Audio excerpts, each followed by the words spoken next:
Hey everyone, Nigel and Luke here, and welcome to another edition of Crimes of the Week International.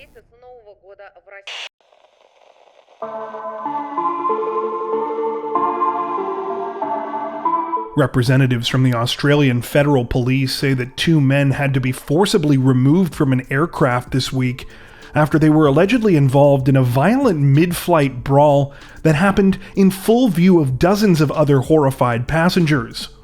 According to reports, the incident took place sometime on the night of October 11th aboard a Jetstar flight that was supposed to be traveling from Melbourne to Brisbane. However, much to the terror of those on board, just 24 minutes after takeoff, things took a violent turn when two male passengers got into a fist fight.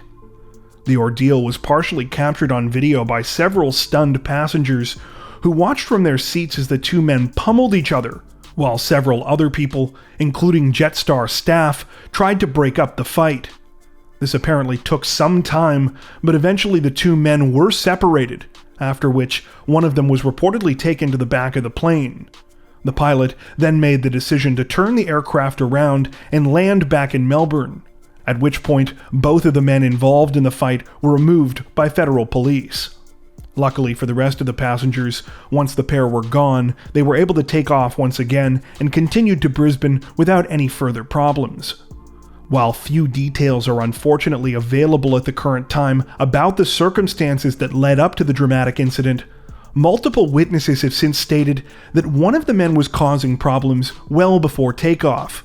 These witnesses claim that they observed him behaving aggressively towards staff, and that they weren't sure why they had let him on the plane in the first place. Apparently, the two men involved in the fight were not known to each other prior to their altercation. At the time of this recording, it appears that neither of the men has been formally arrested, though representatives from the federal police say that they are both likely to face charges. The situation is still developing.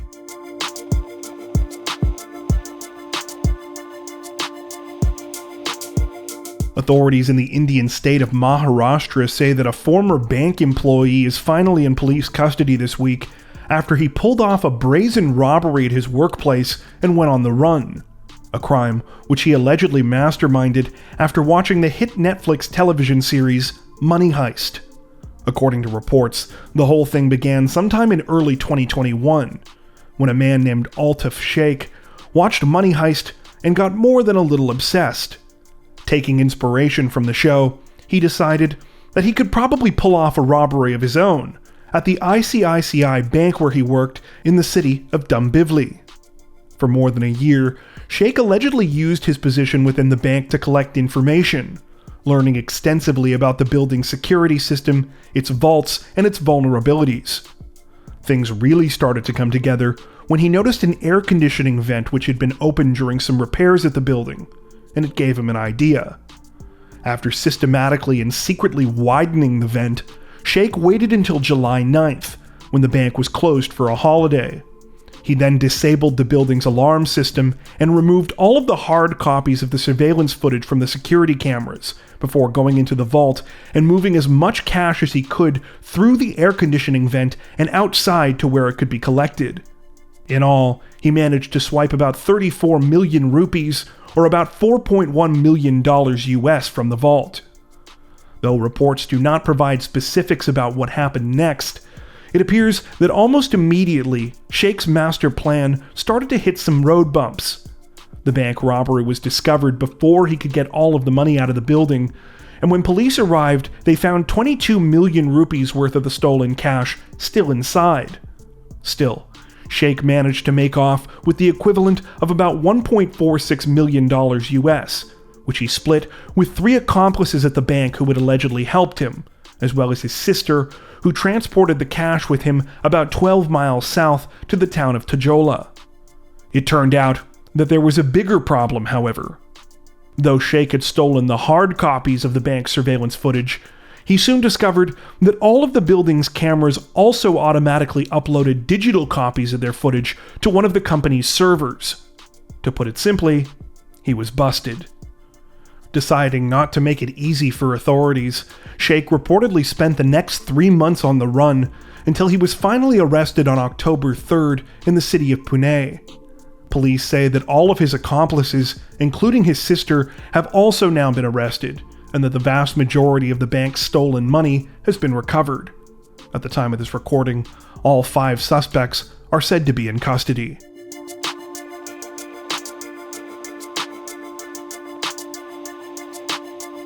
Authorities in the Scottish Council area of Renfrewshire say that a 45-year-old newlywed is facing attempted murder charges this week after she allegedly pushed her husband in front of a speeding car. According to reports, the incident took place sometime on October 10th, when husband and wife Alex and Karen Neal were walking down Renfrew Road in the town of Paisley.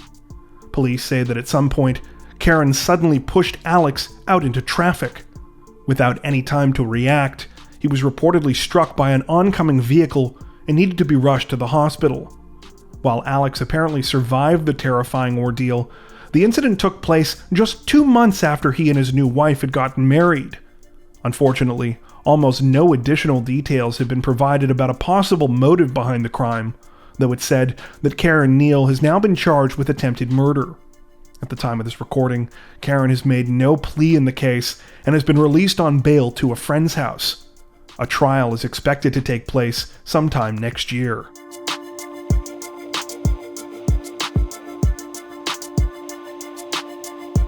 Authorities in the Colombian capital of Bogotá say that they have made an arrest in a tragic murder case this week after a teenager was stabbed to death during the middle of a senseless argument on a city transit bus. According to reports, the incident began on the night of October 8th when 15-year-old Juan Esteban Alzate was riding a Transmilenio bus home from night school in the city's Bosa neighborhood. The teenager was accompanied by his boyfriend and a friend, and the bus was crowded with people, when all of a sudden he was confronted by another male passenger. The man quickly got angry, claiming that Juan had stepped on his shoe. Though Juan reportedly apologized immediately for the minor incident, the man did not calm down. He apparently told the teenager that he wouldn't be satisfied until he humiliated himself by apologizing again, this time while either kneeling or lying on the ground of the crowded bus. When Juan refused to comply with the man's ridiculous demand, he allegedly pulled out a knife and stabbed him twice in the chest. He then reportedly threatened several frightened onlookers with the blade until they gave him the space he needed to get off the bus and flee. While Juan's boyfriend and friend desperately tried to stem the bleeding from his chest while they waited for help to arrive, sadly, there was little that they could do. He was pronounced dead at a local hospital at 1:30 a.m. the following morning. According to his mother, Juan was a dedicated and hard-working student who had dreams of one day moving to the United States. According to reports, the suspect behind the horrifying crime has now been arrested and identified as a man named Gustavo Adolfo. At the time of this recording, little has been released about Adolfo, though it's said that he remains in police custody.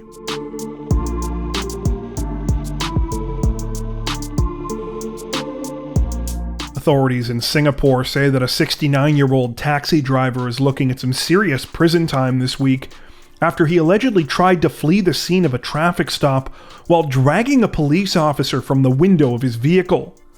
According to reports, the incident began sometime on the afternoon of October 9th when an officer from the Singapore police force noticed a taxi driver who appeared to be using his cell phone while driving. The officer followed the taxi driver for a short distance before conducting a traffic stop on Ferrer Road, near the city-state's Holland Village neighborhood. Though the driver initially refused to pull over, he eventually stopped and rolled down his window. However, even after this, he refused to cooperate with the police officer, saying that he wouldn't hand over his license or registration information. Sensing that the man might be getting ready to try and flee, the police officer, who was now right next to the vehicle, reportedly attempted to calmly reach inside and shut off the car's ignition. However, before he could do so, the cab driver rolled up his window, pinning the officer's arm. With the officer still trapped, the taxi driver then started to speed away. While the driver apparently came to his senses after dragging the officer for a few meters and stopped, the incident still resulted in the police officer being taken to the hospital. The taxi driver was immediately arrested at the scene. According to reports, if the driver had cooperated with the police officer at the time of the initial traffic stop, at the very worst, he would have been looking at 6 months in jail and or a $700 fine. He is now facing 7 years behind bars, as well as a fine that has yet to be determined. At the time of this recording, neither the taxi driver nor the police officer involved in the incident have been identified by name.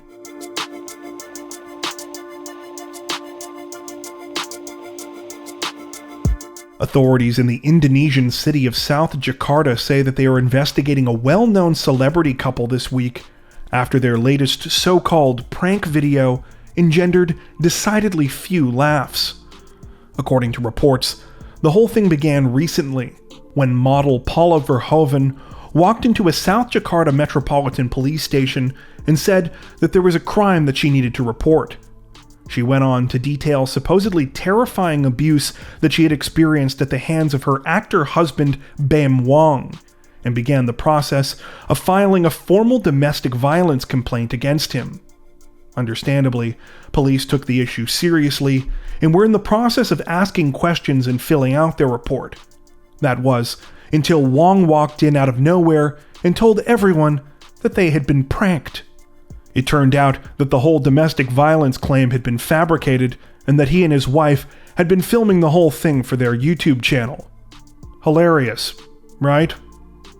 Unfortunately for the tone-deaf celebrities, they were about the only ones that thought so, and after posting their video this past weekend, they reportedly received immediate backlash from the public.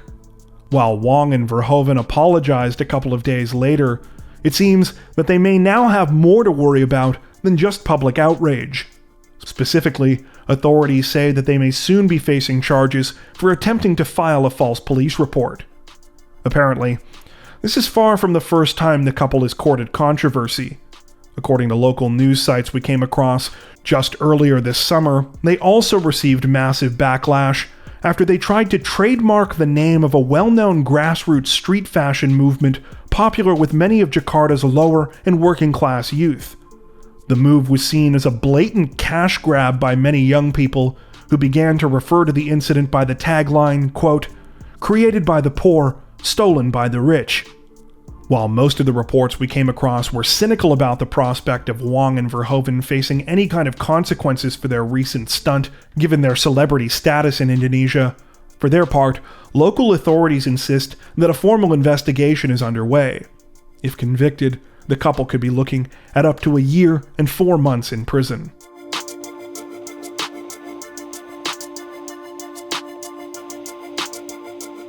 Authorities in the South African city of Johannesburg say that a man has been arrested and is facing multiple murder charges this week after the bodies of 6 women were found hidden at a local building.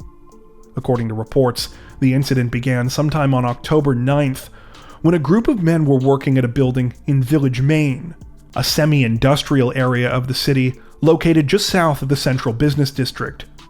The men had been smelling a foul odor for several days at the site, and though they had tried to ignore it at first, hoping it would go away, it had only persisted and grown worse. Finally, they decided to investigate. To their horror, they soon stumbled across what appeared to be the partially clothed remains of a woman in one of the building's rooms. When police were called, they were able to confirm the chilling discovery.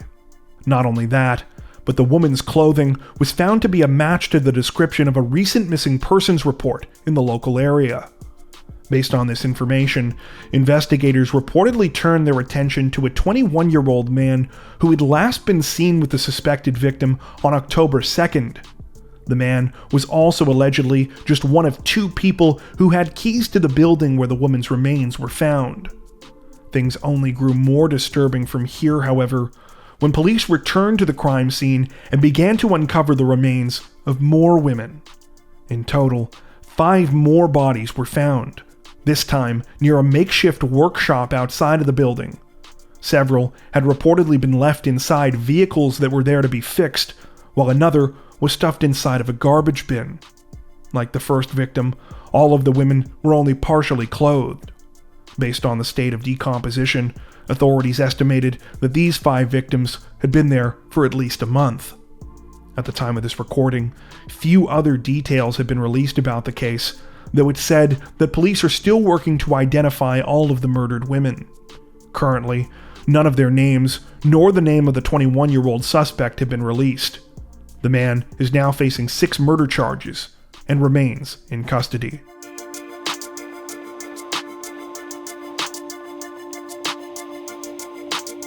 People across Thailand are struggling to process an unfathomable act of violence this week after a former police officer murdered at least 37 people, the majority of whom were young children. According to reports, the incident began sometime after 12:30 p.m. on October 6th, when 34-year-old Panya Kamrap pulled up at a daycare in Uthai, Sawan, a town in Nong Bua Lampu province in the country's northeast. After exiting his vehicle armed with a large knife and 2 guns, Kamrap began to shoot at any school employees he came across. Surviving witnesses say that at first everyone thought the sounds they were hearing were fireworks, before they realized the horrifying truth.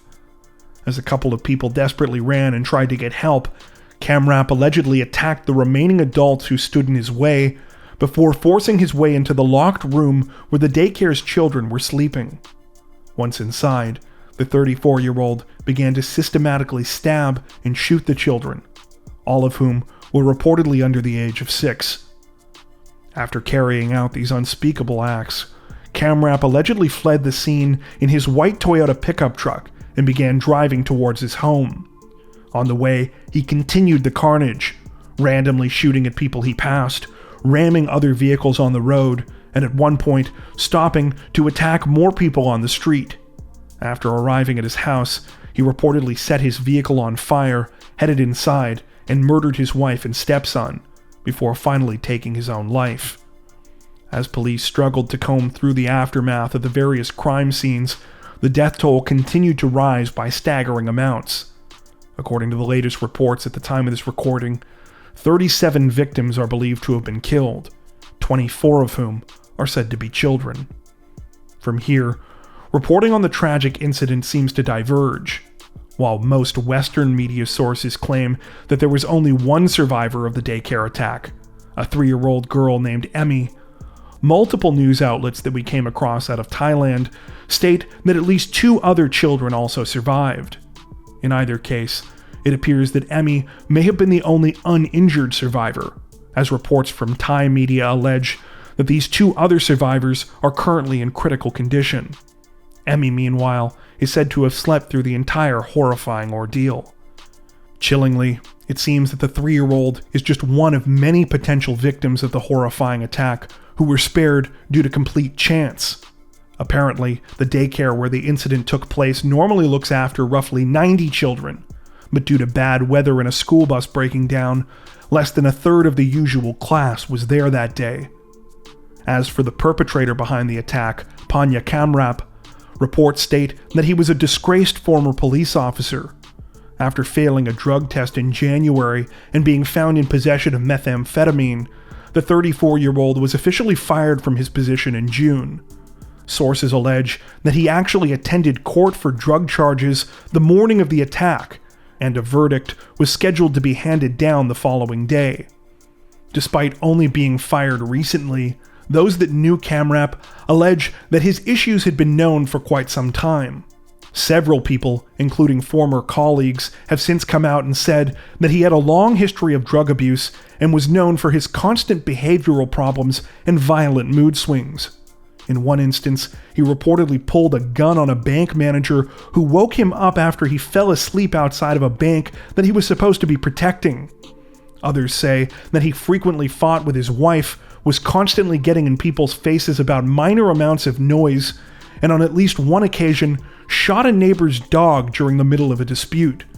So far, police have not released any kind of official motive behind this week's horrifying incident, though reports in local media allege that no drugs were found in Kamrap's system following an autopsy. The situation is still developing. Before we wrap up, we'd like to take a minute to thank our amazing supporters over on Patreon. As many of you are aware, Our situation on YouTube always seems to be a bit uncertain, but our patrons help to ensure that we can continue to make content like this long term without having to worry as much about what surprises might be thrown our way. Plus, patrons also get access to 4 additional stories per week for each of our Crimes of the Week and Crimes of the Week International videos. If you'd like to help support the channel directly, head over to patreon.com/crimezone to join. You can also find that link in the description below. As always, thank you so much for watching, and take care.